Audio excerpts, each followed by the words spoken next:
Hello বন্ধুরা, good morning, welcome back to my another blog. তো সকালবেলায় চলে আসলাম নতুন আরও একটি ব্লগ নিয়ে তোমাদের সামনে। তো কেমন আছো সবাই? আশা করি খুব ভালো আছো, আর তোমাদের আশীর্বাদে কিন্তু আমিও ভালো আছি। তো সকালবেলায় উঠে সমস্ত বাসি কাজ কমপ্লিট করে নিয়ে কিন্তু এখন পান্তা খেতে বসে পড়েছি। আর এই শীতকাল পান্তা, বুঝতে পারছো কত একটা মজার ব্যাপার। তো রৌদ্র থাকলে রৌদ্রে বসে খেতে খুব ভালো লাগে। তো আজকে যেহেতু আকাশটা মেঘলা, তো কিছু করার নেই, আমাকে বারান্দাতে বসেই ভাতটা খেতে হলো। তো খাওয়া দাওয়াটা সেরে নিয়েছি, আর তোমাদের দাদাভাই খেয়েছে, আমি খেলাম, আর সোনাকে খাইয়েছি পাউরুটি আর দুধ, আর বাবা মা খেয়েছে তোমার মুড়ি। তো চলো এবারে সমস্ত কাজগুলো এবারে করে নিই। এবারে রান্না কি করতে হবে সেটাও তো ভাবতে হবে, তাই না? সকাল থেকে শুধু ভাবনা চিন্তা, কি খাওয়া যায়। পেটটা যে কেন ভগবান দিয়েছিল সবার, তা কি জানি। সব কিছু কিন্তু পেটেরই জন্য, তাই না? তো চলো এবারে আমি এক এক করে কাজগুলো সেরে ফেলি। তো কাজ বলতে এখানে আমি সবজি কাটতে বসে গেছি, আর এদিকে সোনাও বায়না করছে যে লেবু খাবে। তো সোনাকে আগে লেবুটা ছাড়িয়ে দিয়ে ওকে একে ঠান্ডা করে নিই, তারপরে আমি সবজিগুলো একে একে কেটে নেব। কারণ আজকে বাড়িতে অনেক রকম সবজিও আছে, আর এদিকে আকাশটাও মেঘলা। তো মা বললো যে আজকে খিচুড়ি রান্না হোক, তো খিচুড়ির জন্য কিন্তু সবজি কাটতে বসে গেছি। তো চলো সবজিগুলোকে এবার কেটে নিই। তো এখানে দেখো ধনেপাতা, আদা কুচি, টমেটো কুচি, আর এখানে বাঁধাকপি কুচিয়ে নিয়েছি। এটা পালং শাক, আর এটা আছে আলু, আর এটা গাজর। তো সব কিছু কাটা কমপ্লিট, এমনকি ধোয়াটাও কিন্তু কমপ্লিট।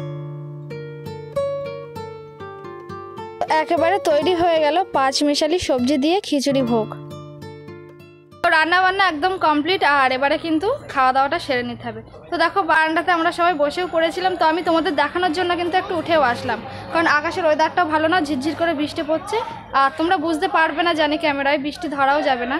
তো বাইরের এত মেঘলা হয়ে আছে চারিদিকটা, ভিতরটা, ওই জন্য বারান্দায় কেউ বসে আছি কি না, দেখতে পাবে কি না, ওই জন্য আমি বাইরে এসে তোমাদেরকে একটু দেখানোর চেষ্টা করলাম।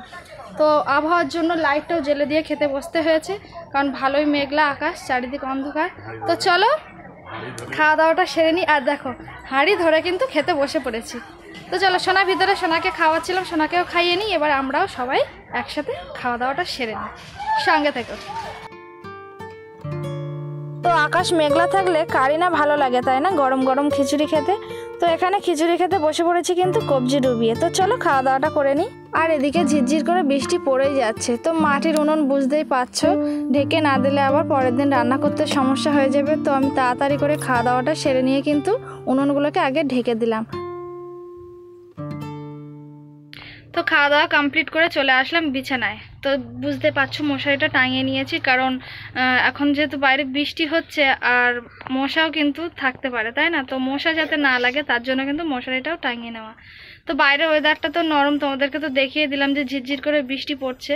সকাল থেকে কিন্তু মেঘলা আকাশ, আর এই এখন একটু বৃষ্টি হচ্ছে বাইরে। সোনারও ঘুম পেয়ে গেছে, সেই যে সোনা শুয়ে পড়েছে। তো সোনাকে এবারে ঘুম পাড়াতে হবে, আর নিজে একটু রেস্ট নিতে হবে। তো চলো আজকে ব্লগটা আর বেশি বাড়াচ্ছি না, আজকে ব্লগটা এখানেই এন্ড করছি।